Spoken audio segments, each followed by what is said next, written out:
Welcome to Advanced Data Analysis 1 with me, Erik Erhardt, Professor of Statistics at the University of New Mexico. In this video, we'll start on Chapter 3 for two-sample inferences.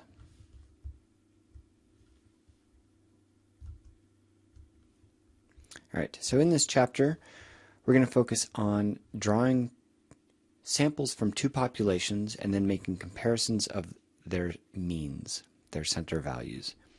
And my goals for you are to be able to select graphics that help you meaningfully compare independent populations, to assess assumptions of the two-sample t-test, decide whether the means are different or not through a hypothesis test, and then possibly recommend action based on the result of the hypothesis test.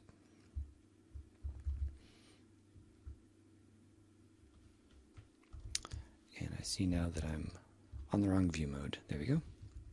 All right, so comparing two sets of measurements. So suppose we've collected data on one variable, so the same quantity, but from two independent populations. We have two different samples, one from each population, and we want to compare those samples. What should we do? So as a motivating example, let's look at the head breadth for two populations. So we're going to compare a physical feature of modern-day Englishmen against their ancient countrymen, the Celts, or as people in New England, such as me, would call them the Celts. Okay, but the Celts. And so we had the Celts as the older folks and the English as the new folks. And we're going to try to understand the genetic links between these two groups based on morphology of their skulls. So the data is going to be, for skulls, the maximum head breadth in millimeters. So you take a large set of calipers and you basically measure, I think maybe from the eyebrow ridge on either side of the skull, and that's the maximum head breadth. And you get that for, we've got 18 Englishmen and 16 Celts. And these are from skulls, they're modern Englishmen, but they are only the skulls.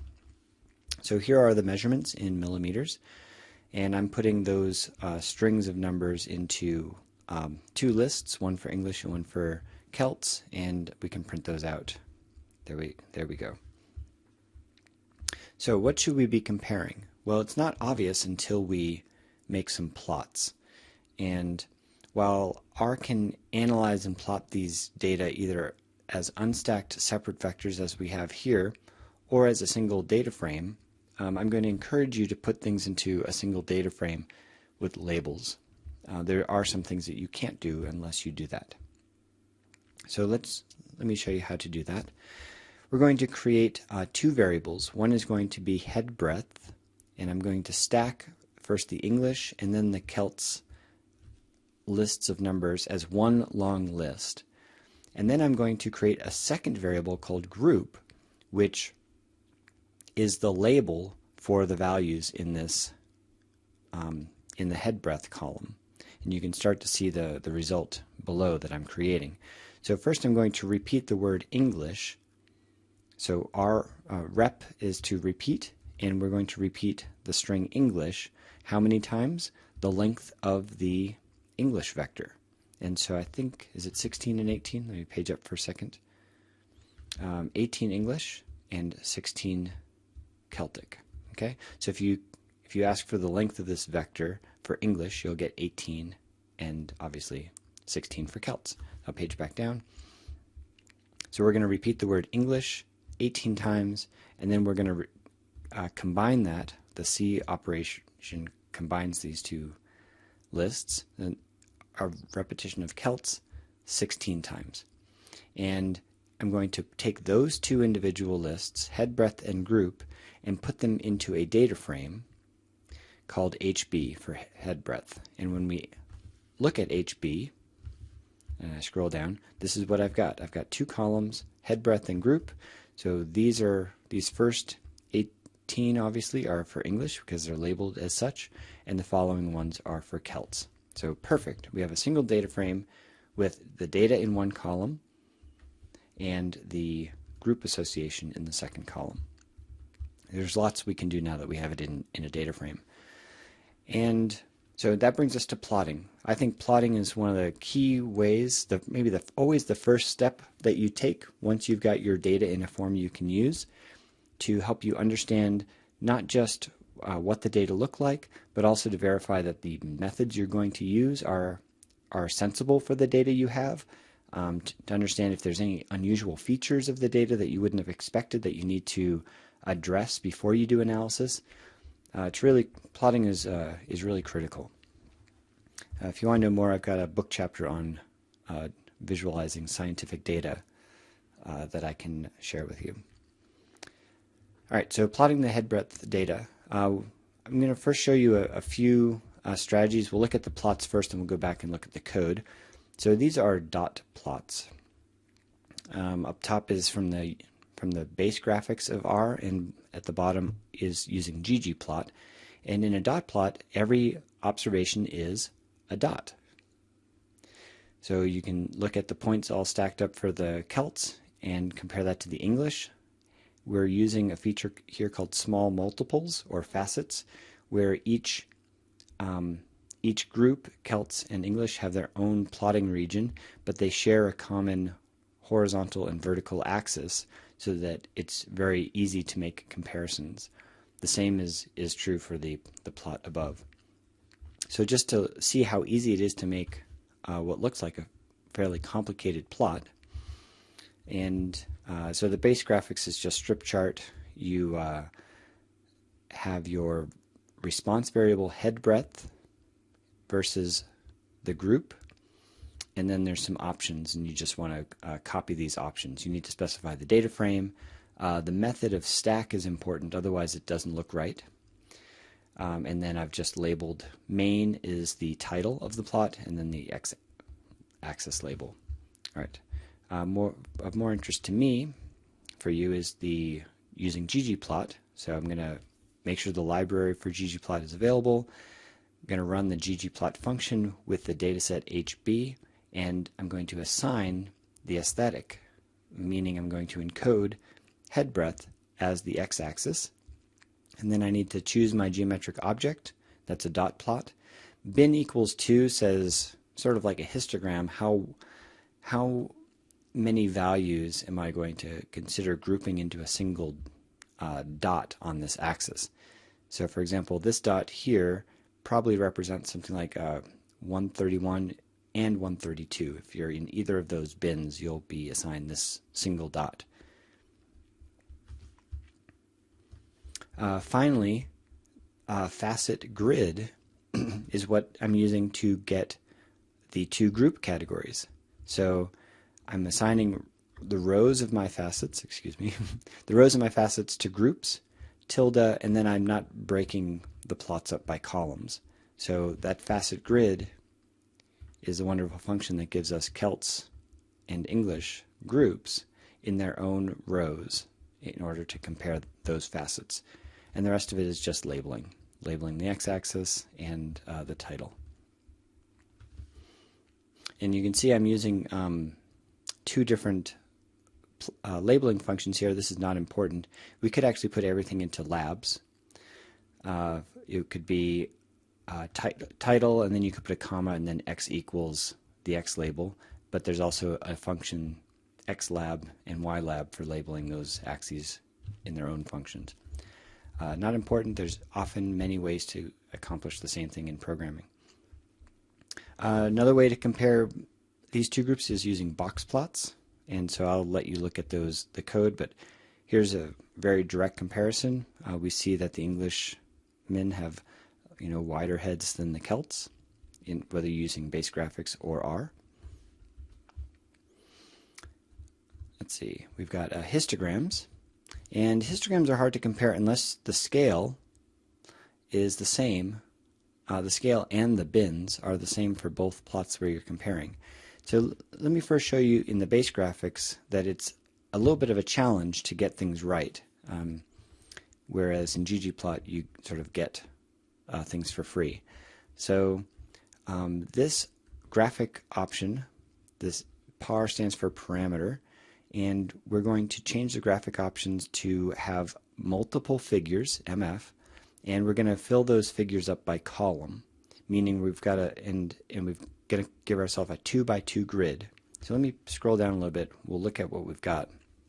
I'll zoom out a little bit.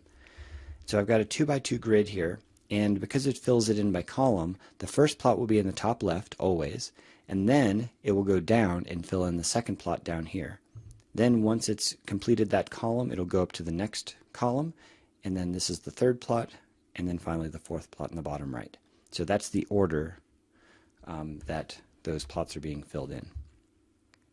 Let's see what we've got, and I'll show you why I chose that order in a second. So I'm going to create 2 histograms, one for the Celts.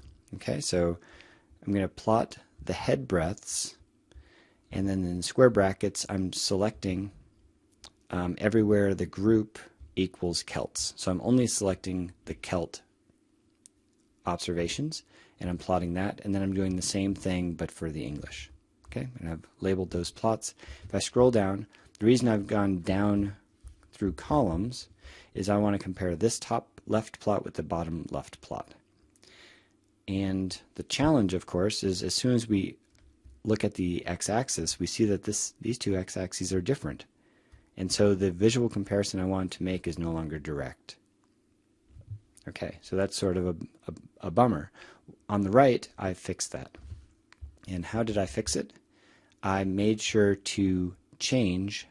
The only thing I've changed is I've added an x limit. So the x limit says what is the lower bound of the x-axis and what's the upper bound. Okay, it's that range. And in fact, I use a function called range, and the range function returns both the minimum and the maximum for a set of observations. So I'm going to look over the entire head breadth vector that includes values for both the Celts and the English and take the range. So this has the minimum and maximum for everyone, and I'm going to apply that x limit for both the Celt and the English plots. And if I scroll down, now you can see that the axes are the same. And now these two plots on the right, you can now make some visual comparisons. The English are very clearly greater than the Celts, whereas that was not immediately obvious from the plot on the left. Instead, you had to use your eye to match up where the axes are. All right. So that's something to be careful of when other people make plots. You won't have that error because you guys are becoming experts at this. All right, so let's see how to do this. I'll show you a few different ways in ggplot to create some histograms. This is exactly what we did for the dot plot, except the geometric object we're using is a histogram. I'm choosing a bin width of 4, but you always want to play with this and choose an appropriate bin width for your data. That is, how wide is each bin for aggregating and counting up observations. And I'm also adding a rug, which are the little tiny tick marks below the plot to show where the individual observations are. And then same thing, I'm using a facet grid in this case. One of my favorite ways to make comparisons between groups. Very clearly, English are greater than Celts, and you can also have a sense of the distribution. It's fairly symmetric, maybe a tiny bit of left skew in these distributions, but we also have small samples. You could easily see this sort of distribution even if these data were drawn from a normal distribution. I do show that type of result later in the notes, not in this chapter, but in a later chapter. Here's a couple other fun ways to do it using color. On the left, I've used transparency, and I've overlaid the two plots together. And you can see that the overlap is sort of where it's almost like a purple color. Celts are red, blue are English. And on the right, so this is, on the left I've used position identity, meaning the bars are where they are, but I've changed alpha to equal 1/2 so that you can see through the colors. That's the strategy on the left. On the right, I have used position dodge to make each bar half as wide so that they don't overlap, but they represent the same ranges of head breadth values for each bar. I much prefer the one on the left to the one on the right. I find the one on the right to be a little bit, it always makes me sort of think a little bit harder. It produces higher cognitive load for me. So the one on the left I prefer better, but the one on the left doesn't generalize very well once you get 3 or 4 or 5 categories. And so my preference to all of these is using facets. This works for any number of groups, and I find this much easier to look at. So that's my preference, but you should choose what works well for you and what you think would work better for communicating to other people. I'm going to skip stem and leaf plots, but I will tell you about the by function. This is a way to get summaries by group. So here at the top I've given a summary of just the English and the Celt vectors, the original lists that I created before I made a single data frame. And so I've got the 5-number summary including the mean for each of these groups. And I've also produced some individual summaries there. I'm going to skip through that for now and show you the by function. In the by function, you specify the data frame and how you will break up your analysis and then what analysis you're going to do. So I want to summarize the data for in the HB data frame by group. And so the output below, let me just see if I can scroll down just a tiny bit more. Okay, so I think that's about as good as I get. Notice I've got group Celts, and then down here I've got group English after this horizontal bar. So the first one I've got the summary of the data frame, but it only includes the Celts.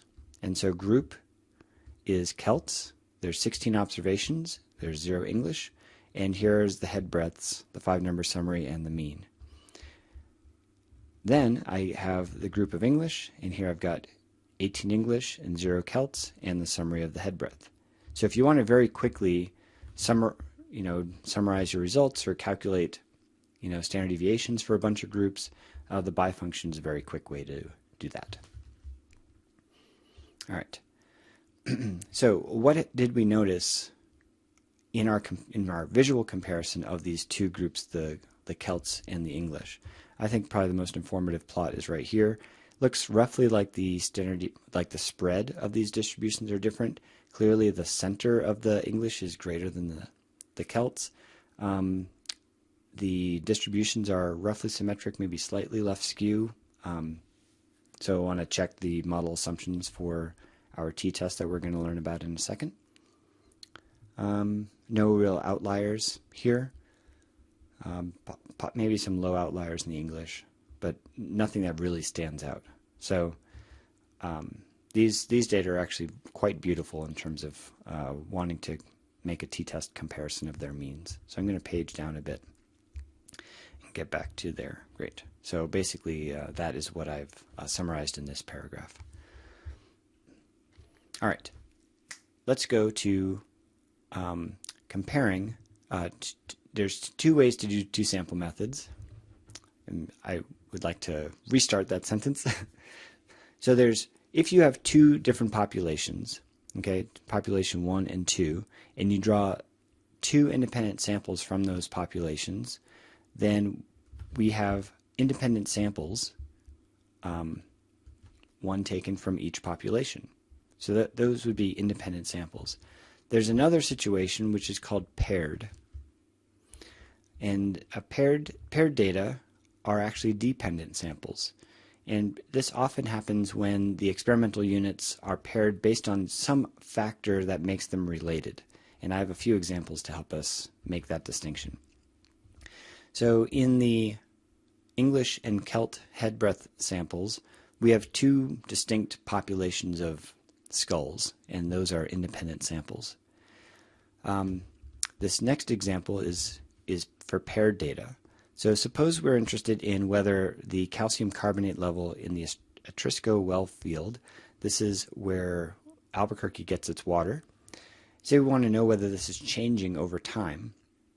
So one strategy to help answer this is to go out to a number of wells and take water samples and measure their calcium carbonate level, and then maybe return a month later, for example, and take a second measurement of those at those same wells. So well number 1, which might be, I don't know, in a particular location in town, might have different characteristics than another well that's in a different location in town. And so we want to pair those measurements so that we can easily look at the difference between time 1 and time 2. So that those two measurements are paired because they're from the same location. Let's see. I'm going to skip that example, but we'll go to another dependent example. Suppose you're interested in whether the husband or the wife is typically a heavier smoker among couples where both adults smoke. So how do we do this? We would collect data on households. So the household is what groups a married couple. And we're going to, within each household, ask what the number of cigarettes for the husband is and what the number of cigarettes for the wife is. And then probably take a difference between those two. So that it might be husband cigarettes minus wife cigarettes. And if that's a positive number, the husband smokes more. And if it's a negative number, the wife smokes more. And they're paired within households. So that would be another example of paired data. And there's different ways of analyzing independent samples versus paired samples. That's why the distinction is being made. All right, that is a pretty good place to stop this video. We'll come back and look at the t-test procedures for 2-sample tests and confidence intervals.